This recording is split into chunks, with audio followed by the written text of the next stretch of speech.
Hello और welcome students, स्वागत है आपका करण गुप्ता ट्यूटोरियल क्लासेस में। और जिसमें हम आज बात करेंगे रिसर्च मॉडल के ऊपर। देखिए, आज हम जिस रिसर्च मॉडल के ऊपर बात करने वाले हैं वो है फार्मास्यूटिक्स से रिलेटेड। देखिए, रिसर्च मॉडल क्या होता है? जैसे हम कोई भी रिसर्च करते हैं तो उसका जो हम प्लान बनाते हैं, उसका प्रोटोकॉल्स जो होते हैं उसे बोलते हैं रिसर्च मॉडल। ये प्लान इसलिए बनाया जाता है कि जब हम कोई भी रिसर्च स्टार्ट करने वाले होते हैं तो पहले हम उसकी प्लानिंग कर लें कि हमको कौन सी स्टेप कब लेनी है, जिससे कि हमको रिसर्च हमारी स्मूथली चले और रिसर्च में हम कहीं अटके नहीं। क्योंकि अगर आप प्रॉपर प्लानिंग के साथ अपनी रिसर्च वर्क को स्टार्ट नहीं करेंगे, ऑर्गेनाइज नहीं करेंगे, तो आपकी रिसर्च जो होगी वो स्मूथली नहीं चल पाएगी और कहीं ना कहीं आप अटक जाएंगे और आपकी रिसर्च वहीं पे ब्लॉक और खत्म हो जाएगी। इसीलिए रिसर्च स्टार्ट करने से पहले हमको रिसर्च की प्लानिंग करनी पड़ती है कि हमको कैसे रिसर्च स्टार्ट करनी है और एंड कहां पर करनी है।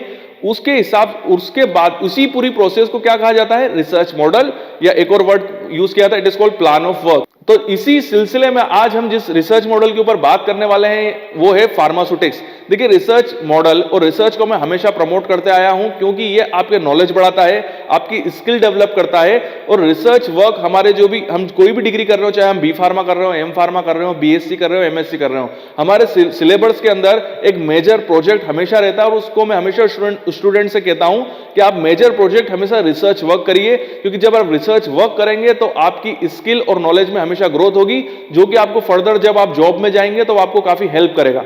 ठीक है, तो आज जिस रिसर्च वर्क के बारे में आपको बताना चाहता हूं, ये देखिए, रिसर्च मॉडल के बारे में मैं आपको क्यों बता रहा हूं, क्योंकि काफी ऐसे स्टूडेंट होंगे जो कि रिसर्च तो करना चाहते हैं बट उनको प्रॉपर गाइडेंस अवेलेबल नहीं है। उनको ये पता ही नहीं है कि रिसर्च वर्क कैसे किया जाता है, कैसे स्टार्ट किया जाता है, उनकी स्टेप्स क्या होती हैं। तो यही सब समझाने के लिए, खासकर उन स्टूडेंट को जिनके पास किसी भी टाइप की फैसिलिटी अवेलेबल नहीं है, उनके लिए मैं ये वीडियो बना रहा हूं और उनको पूरी सिस्टमेटिक वे में समझाऊंगा कि रिसर्च को कैसे प्लान किया जाता है और फिर कैसे रिसर्च स्टार्ट करते हैं। ठीक है, तो आज जिस रिसर्च वर्क के ऊपर हम बात करेंगे वो होगा फार्मास्यूटिक्स।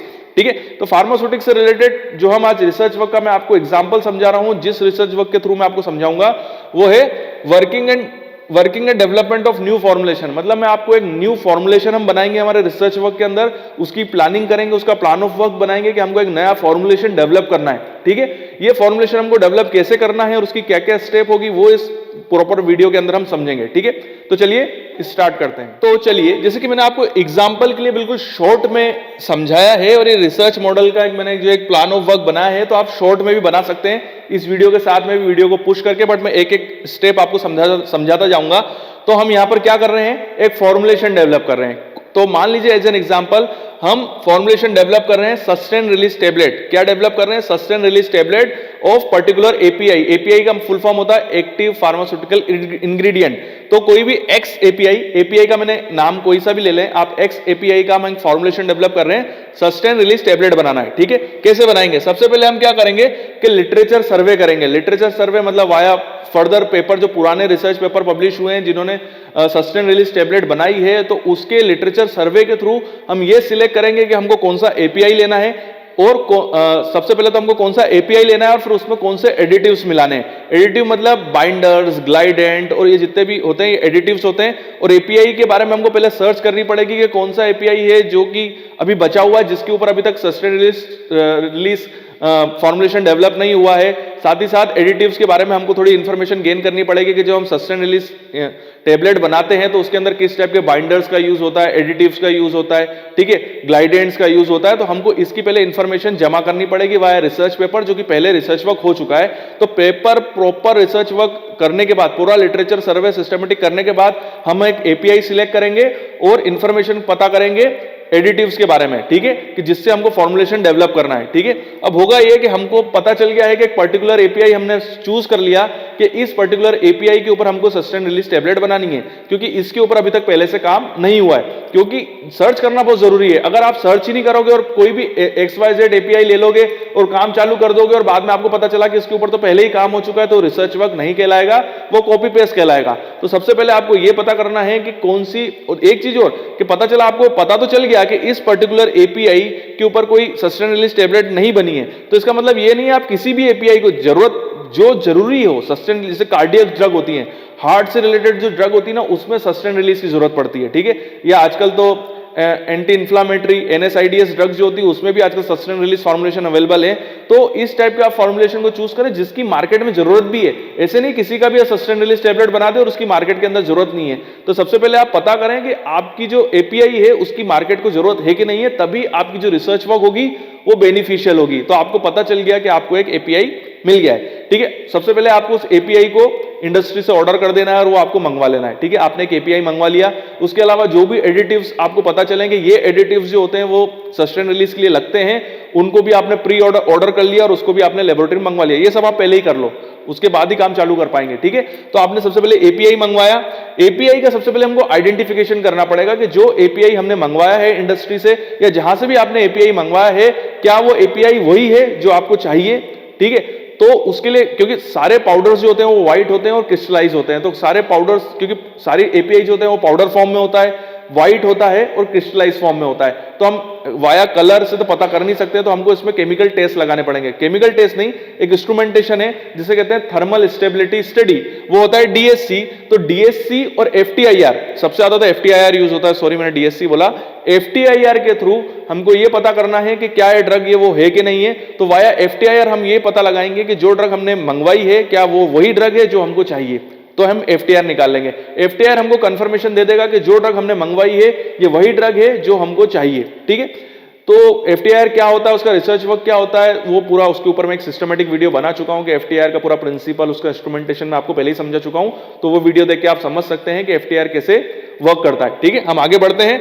और उसके बाद हमने एडिटिव्स के साथ और हमारी API के साथ हम एडिटिव्स और API को मिक्स करके फॉर्मुलेशन डेवलप करेंगे, ठीक है। डिफरेंट फॉर्मुलेशन डेवलप करेंगे। एडिटिव्स के बारे में हम पहले इंफॉर्मेशन गेन कर चुके हैं वाया लिटरेचर सर्वे के सस्टेन रिलीज के अंदर कौन से एडिटिव्स यूज होते हैं। तो हम डिफरेंट एडिटिव्स को यूज करके via different concentration of additives अलग अलग फॉर्मुलेशन डेवलप करेंगे, ठीक है। मान लीजिए हमने 5 फॉर्मुलेशन डेवलप करे, एक ही API है, फॉर्मुलेशन अलग अलग है एडिटिव्स के मिक्सचर के, ठीक है। अब ये फॉर्मुलेशन के अंदर सबसे बेस्ट फॉर्मुलेशन कौन सा है, बट उससे पहले हमको ये पता करना पड़ेगा कि जो हमारी ड्रग है, जो हमारा API है, वो उन एडिटिव्स के साथ में स्टेबल है कि नहीं है। समझ रहे हैं मेरी बात को? हमारी जो API है वो उस पर्टिकुलर एडिटिव्स के साथ में स्टेबल है कि नहीं है, हमको ये पता करना पड़ेगा। तो वो कैसे पता चलेगा? वो पता चलेगा हमको थर्मल स्टडी से, या थर्मल स्टेबिलिटी स्टडी, जो कि DSC डिफरेंशियल स्कैनिंग कैलोरीमेट्री से पता चलती है, ठीक है। डिफरेंशियल स्कैनिंग कैलोरीमीटर के ऊपर भी मेरा एक प्रॉपर वीडियो है जिसके अंदर मैंने DSC की आपको प्रॉपर प्रिंसिपल समझाया है, इसको यहां तक कि ऑपरेट करके पूरा बताया कि इसको कैसे ऑपरेट किया जाता है और DSC होता क्या है, थर्मल स्टेबिलिटी स्टडी क्या होती है, उसके ऊपर मैं वीडियो बना चुका हूं। तो वो वीडियो देख के आप DSC को पूरा सिस्टमेटिक समझ सकते हैं, ठीक है। तो यहां पर DSC से हमको यह पता चलेगा कि हमारा कौन सा ऐसा फॉर्मुलेशन है जहां पर हमारी API और एडिटिव्स बिल्कुल स्टेबल हैं और उनके अंदर किसी भी टाइप की रिएक्शन नहीं हो रही है, तो वो हमारा एक स्टेबल फॉर्मुलेशन होगा। उसी फॉर्मुलेशन को फिर हम क्या करेंगे, टेबलेट के फॉर्म में कन्वर्ट करेंगे, पंच करेंगे, कंप्रेस करेंगे और टेबलेट बना देंगे, ठीक है। हो ये भी हो सकता है कि हमको पता चला हमारे 5 फॉर्मुलेशन, उसमें से 3 फॉर्मुलेशन या 4 फॉर्मुलेशन, या हो सकता है पांचों के पांचों फॉर्मुलेशन जो हो वो स्टेबल हो जाएं, ये भी हो सकता है, ठीक है। या 2 भी हो सकते हैं, अलग अलग हो सकते हैं, पांचों के पांचों भी हो सकते हैं, हो सकता है कोई सा भी स्टेबल ना हो। तो फिर हमको फिर फर्दर एडिटिव्स के ऊपर जाना पड़ेगा, दूसरे एडिटिव का यूज करके फिर हमको फॉर्मुलेशन डेवलप करना पड़ेगा। बट अगर हमारे हो सकता है कि पांचों के पांचों हो जाए, तो पांचों को कंप्रेस करके हम टेबलेट बना लेंगे। और अब यहां पर हमारी टेबलेट सिलेक्ट, फॉर्मुलेशन करेक्ट हो चुका है, टेबलेट बन चुकी है। अब हमको उस टेबलेट की सस्टेन रिलीज कैपेसिटी को चेक करना पड़ेगा कि वो टेबलेट जो है वो ड्रग को सस्टेन रिलीज कर रही है कि नहीं कर रही है। सस्टेन रिलीज टेबलेट 24 घंटे की भी होती है, 12 घंटे की भी होती है, 48 घंटे की भी होती है, वो धीरे धीरे ड्रग को रिलीज करती है। तो हमको सस्टेन रिलीज कैपेसिटी चेक करने के लिए डिसोल्यूशन स्टडी करनी पड़ेगी। तो डिसोल्यूशन स्टडी करने के लिए मान लीजिए हमने जो सस्टेन रिलीज टेबलेट बनाई है वो 24 घंटे की बनाई है, एक 24 घंटे तक हमारी ड्रग जो है वो धीरे धीरे रिलीज होती है। तो हमको 24 घंटे का डिसोल्यूशन लगाना होगा।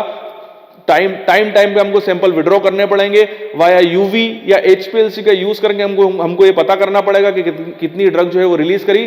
आने वाले टाइम पे मैं यूवी डिसोल्यूशन का एक सिस्टमेटिक वीडियो बनाऊंगा जिसमें आपको पूरा क्लियर करूंगा कि डिसो को कैसे ऑपरेट किया जाता है, उसमें सैंपल कैसे विड्रॉ होता है, उसकी कैलकुलेशन कैसे होती है वाया यूवी और HPLC दोनों क्लियर करूंगा, बट वो आने वाले टाइम पे करूंगा। बट यहां पर हम डिसो लगाएंगे, डिसो से हम सैंपल विड्रॉ करेंगे। यहां पर हम सारे फॉर्मूले, मान लीजिए पांचों के पांचों फॉर्मुलेशन हमारे स्टेबल है, उसके अंदर किसी भी टाइप नॉन रिएक्टिव है, तो हम पांचों के पांचों फॉर्मुलेशन की जो टेबलेट्स है उन सभी का डीजो लगाएंगे। ठीक है, एक चीज और, एक टेबलेट का डीजो नहीं लगाना है, कम से कम हमको 3 टेबलेट का डीजो लगाना है एक फॉर्मुलेशन की, एक फॉर्मुलेशन की 3 टेबलेट का डीजो लगाना है, क्योंकि एक से तो पता नहीं चलेगा। ठीक है, 3 टेबलेट और ज्यादा से ज्यादा 5 भी लगा सकते हैं, 7 भी लगा सकते हैं। ठीक है, एक फॉर्मुलेशन की। ठीक है, अब हमारे पास जो डीजो के रिजल्ट आएंगे उस रिजल्ट के आपस में हम कंपेयर करेंगे, पांचों फॉर्मुलेशन के जो डीजो के रिजल्ट्स आएंगे उन सभी रिजल्ट्स को हमको ये कंपेयर करके ये देखना है कि ऐसा कौन सा फॉर्मुलेशन है जिसके रिजल्ट, जिसमें जो डिसोल्यूशन हुआ है वो सबसे सिस्टमेटिक हुआ है, 24 घंटे में धीरे धीरे ड्रग रिलीज हुई है।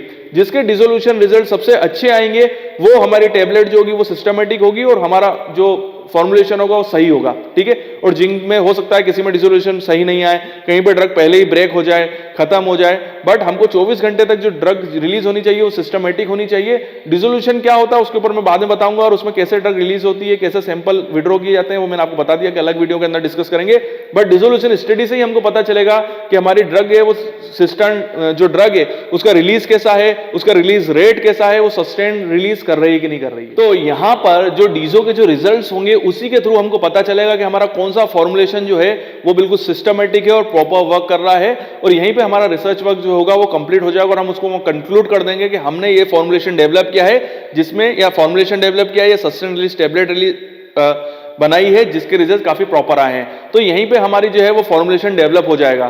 तो ये मैंने एक बेसिक फार्मास्यूटिक्स का आपको एक प्रोजेक्ट या एक प्लान ऑफ वर्क बताया है, इसमें ये भी बहुत सिस्टमेटिक है, आप इसके ऊपर भी काम कर सकते हैं। अगर आप चाहते हैं कि मैं फार्मास्यूटिक्स से रिलेटेड और भी प्लान ऑफ वर्क बताऊं तो आने वाले टाइम पे मैं और भी प्लान ऑफ वर्क बताऊंगा, बट ये बिल्कुल सिस्टमेटिक था, ज्यादा इसके अंदर कोई ज्यादा इसमें प्रॉब्लमेटिक भी नहीं है, ज्यादा कोई बड़े बड़े इंस्ट्रूमेंट भी यूज नहीं हुआ है, केवल एफटीआईआर और डीजो ही यूज हुआ है। एक चीज और, एफटीआईआर की जगह आप यूवी का भी यूज कर सकते हैं ड्रग आइडेंटिफिकेशन के लिए, बट सबसे ज्यादा जो ड्रग आइडेंटिफिकेशन के लिए जो इंस्ट्रूमेंट यूज होता है वो एफटीआईआर ही होता है, और ड्रग स्टेबिलिटी के लिए डीएससी का यूज होता है। ठीक है, अगर आप नैनो पार्टिकल्स के ऊपर काम कर रहे होते तो सेम और टेम का भी यूज होता है, but DSC is sufficient. Okay, तो यहां पर एक प्रॉपर रिसर्च वर्क मैंने आपको सिस्टमेटिक बताया, सिंपल वे में बताया। ये वीडियो आपको कैसा लगा कमेंट्स बॉक्स में मुझे जरूर बताइएगा। वीडियो देखने के लिए थैंक यू वेरी मच, आपके उज्जवल भविष्य की कामना करता हूं और यूं ही बने रहिए मेरे साथ। अगर आप भी इन इंस्ट्रूमेंट्स पे ट्रेनिंग करना चाहते हैं तो you are most welcome in our institute. हमारा पता और ईमेल आईडी मैंने नीचे दिया हुआ है, तो यहां पर आप मुझे मेल कर अपनी इंफॉर्मेशन, अपने कॉन्टेक्ट नंबर मुझे सेंड कर सकते हैं, और साथ ही साथ हमारे पास कौन कौन से इंस्ट्रूमेंट्स है तो उसकी लिस्ट में आपको साइड में सेंड कर रहा हूं। तो यहां पर आप देख सकते हैं कि हम किस किस टाइप के इंस्ट्रूमेंट्स में ट्रेनिंग कराते हैं, और अगर आप कोई मास्टर डिग्री कर रहे हैं, कोई पीएचडी कर रहे हैं, या किसी भी प्रोजेक्ट वर्क से जुड़े हुए हैं, और अगर आपको किसी इंस्ट्रूमेंट्स की रिक्वायरमेंट है और वो इंस्ट्रूमेंट आपके पास नहीं है, तो हम साथ ही साथ कंसल्टेंसी सर्विस भी प्रोवाइड कराते हैं। तो उससे रिलेटेड भी अगर आप कोई भी इंफॉर्मेशन जानना चाहते हैं तो आप मुझे मेरे पर्सनल मेल आईडी पे मेल कर सकते हैं, नीचे मैंने अपना मेल आईडी दिया हुआ है। और मैं अपने उन स्टूडेंट से बात करना चाहता हूं कि वो स्टूडेंट जिनको कोई डाउट है, कोई क्यूरी है, बट कमेंट्स बॉक्स में कई बार ऐसा होता है कि वो क्यूरी और डाउट इतने बड़े होते हैं कि मैं कमेंट्स बॉक्स में उनको उनके आंसर सही तरीके से नहीं दे पाता हूं, तो आप मुझे मेरे इंस्टाग्राम पे फॉलो कर सकते हैं। ये मेरा इंस्टाग्राम आईडी है, तो यहां पर मैं आपसे डायरेक्टली कांटेक्ट में आ जाऊंगा और आप मुझे डायरेक्टली क्वेश्चन पूछ सकते हैं और मैं आपके सारे डाउट जरूर क्लियर करूंगा। तो वीडियो देखने के लिए थैंक यू वेरी मच, और यूं ही बने रहिए मेरे साथ।